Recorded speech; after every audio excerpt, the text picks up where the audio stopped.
أعوذ بالله من الشيطان الرجيم بسم الله الرحمن الرحيم والذين إذا ذكروا بآيات ربهم لم يخروا عليها صما وعميانا الحمد لله رب العالمين والصلاة والسلام على سيد المرسلين وعلى آله وأصحابه أجمعين। সম্মানিত আমার দ্বীনী বন্ধুগণ, আমি আপনাদের সামনে পবিত্র কোরআনী মাজিদের 25তম সূরা সূরা আল ফুরকানের 73তম আয়াতটি আমি পড়ে শোনালাম। এটা ছোট্ট একটি আয়াত। আসুন এই আয়াতের মাধ্যমে মহান আল্লাহ পাক আমাদের জন্য যে হেদায়েতি বক্তব্য পেশ করেছেন, আমরা তা নিজেদের জীবনের স্বার্থেই তা বুঝে নেওয়ার চেষ্টা করব। আমা তৌফিকি ইল্লা বিল্লাহ। এই আয়াতটির মাধ্যমে আল্লাহ রাব্বুল আলামিন তার প্রিয় বান্দাদের একটা বিশেষ চরিত্র বর্ণনা করতেছেন। যে চরিত্র একজন প্রিয় বান্দার মধ্যে ফুটে ওঠা উচিত, আল্লাহ পাক সেই গুণাবলী এবং সেই বৈশিষ্ট্যের কথা বলছেন। এই বৈশিষ্ট্য যদি আমরা ধারণ করতে না পারি, তাহলে আল্লাহর প্রিয় বান্দা হওয়ার ব্যাপারে আমাদের ব্যর্থতাই প্রমাণিত হবে। আল্লাহ পাক আমাদেরকে সফল হওয়ার তৌফিক দান করুন, আল্লাহুম্মা আমিন। আল্লাহ বলছেন, والذين إذا ذكروا بآيات ربهم, আল্লাযিনা মানে যে সমস্ত লোকের সামনে ইযা যুক্কিরু যখন উপস্থাপন করা হবে, স্মরণ করে দেওয়া হবে, বিআয়াতি রব্বিহিম,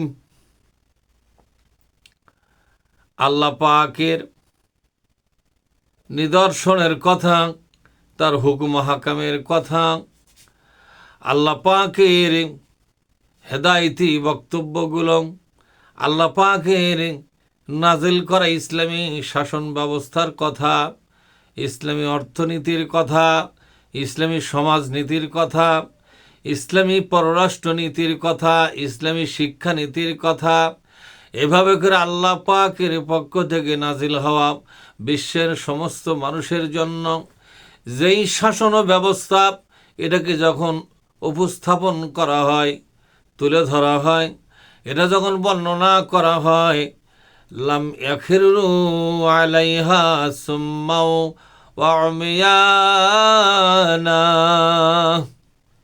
তারা অন্ধের মতো, বোবা বধির মতো আচরণ করবে না। অন্ধের মতো, বোবা বধিরের মতো আল্লাহর কোরআনের উপরে আক্রমণ তারা চালাবে না। তারা এই কথা বলবে না, আমরা আল্লাহর শাসন ব্যবস্থা মানি না, আল্লাহর নাজিল করা শরীয়তের বিধান আমরা মানি না, এই কথা তারা বলবে না।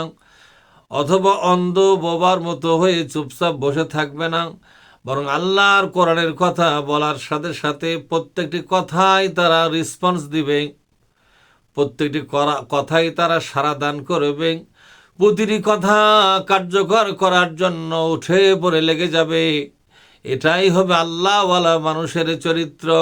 সুতরাং আল্লাহ পাকের একনিষ্ঠ বান্দাদের গুণ এবং বৈশিষ্ট্য হলো, তাদের কাছে যখন তাদের রবের পক্ষ থেকে আল্লাহর কোরআনের আদেশ নিষেধগুলো তাদের সামনে উপস্থাপন করা হবে, তখন তাদের করণীয় বিষয়টা তাদেরকে স্মরণ করে দেওয়া হবে।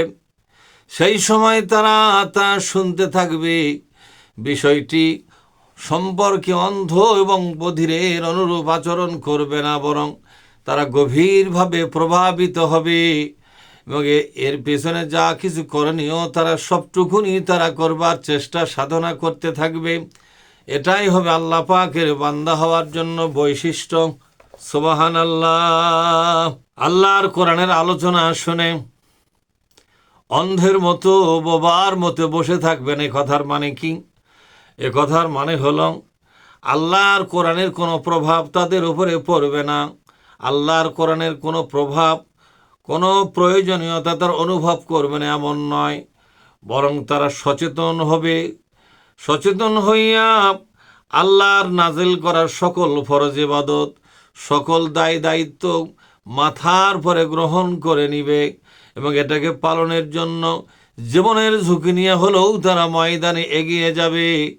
আল্লাহর কোরআনের মাধ্যমে তারা সচেতন হবে, সজাগ হবে, সতর্ক হবে এবং প্রতিটি হুকুম যথাযথ পালনের জন্য তারা প্রাণপণ চেষ্টা চালিয়ে যাবে। এটাই হবে আল্লাহ পাকের প্রিয় বান্দা হওয়ার জন্য একটি বিশেষ বৈশিষ্ট্য। মহান আল্লাহ পাক আমাদেরকে এই আয়াতের আলোকে নিজের জীবনকে গড়বার তৌফিক দান করুন। আল্লাহুম্মা আমিন।